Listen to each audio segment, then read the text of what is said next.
Sur la santé, alors là, le ministre de la Santé, d'abord, lui, quelques jours avant, avait dit ce que le président Ouattara a fait, c'est du jamais vu. Moi, c'est son expression que je prends. Je dis, ah oui. Ok. Tout est bien. Il a construit 3411 établissements sanitaires.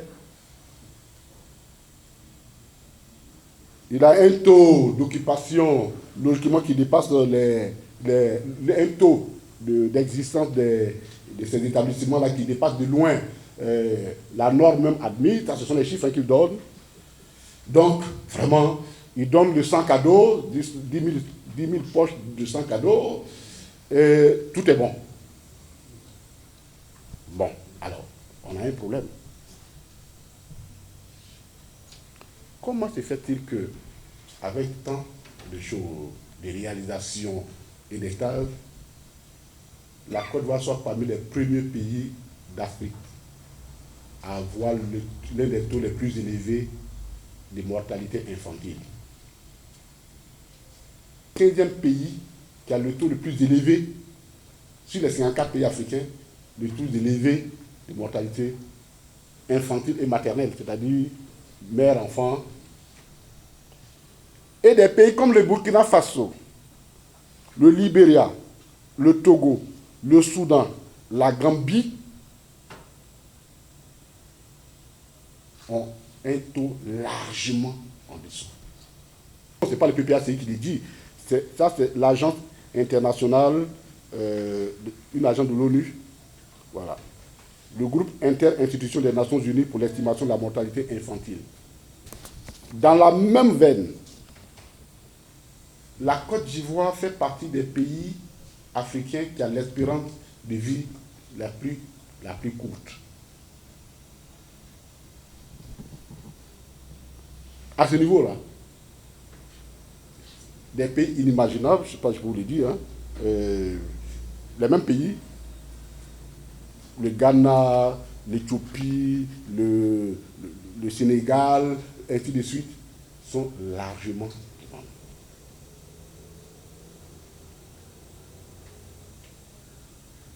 Et notre progression de l'espérance de vie est très, très lente.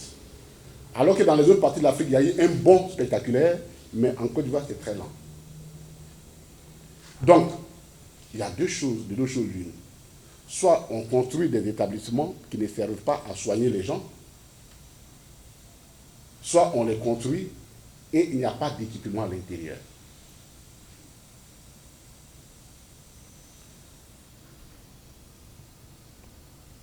On voudrait rappeler que 63% des districts sanitaires n'ont pas de laboratoire d'analyse, ou alors un laboratoire d'analyse pour 110 000 habitants, un service de radio pour 339 000 habitants, une ambulance, quand elle marche, pour 3,3 établissements, un bloc opératoire pour 218 000 habitants,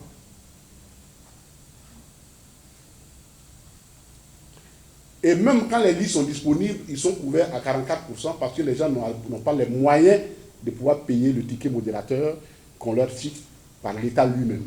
Donc la pauvreté fait que les gens sont incapables de survivre. Encore, ce qui est plus remarquable, c'est que les anciennes institutions qu'on a trouvées sur place, d'établissements, qui sont totalement délabrés, on les abandonne, ils ne sont pas suivis. Mais on dit, on va construire un 5e CHU à Bobo. C'est l'addiction d'Abidjan, hein, l'amour pour Abidjan. On va construire un CHU à Bobo. Pendant ce temps, il n'y a aucun scanner de Korogo jusqu'à Abidjan dans les établissements publics. Il n'y a aucun scanner de Djéné jusqu'à Abidjan. Si vous n'avez pas les moyens d'aller dans les structures privées, il faut qu'on vous envoie sur Abidjan. Quelqu'un qui fait un hématome subdural profond, qui a le temps de mourir en route.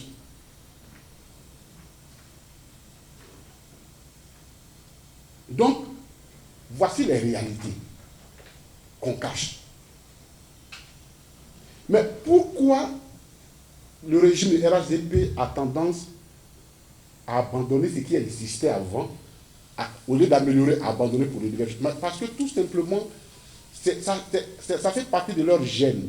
C'est-à-dire qu'ils veulent montrer par tous les moyens que la Côte d'Ivoire n'a commencé à exister que lorsque eux ont commencé à gouverner. Et dans beaucoup de domaines, c'est comme ça que ça fonctionne.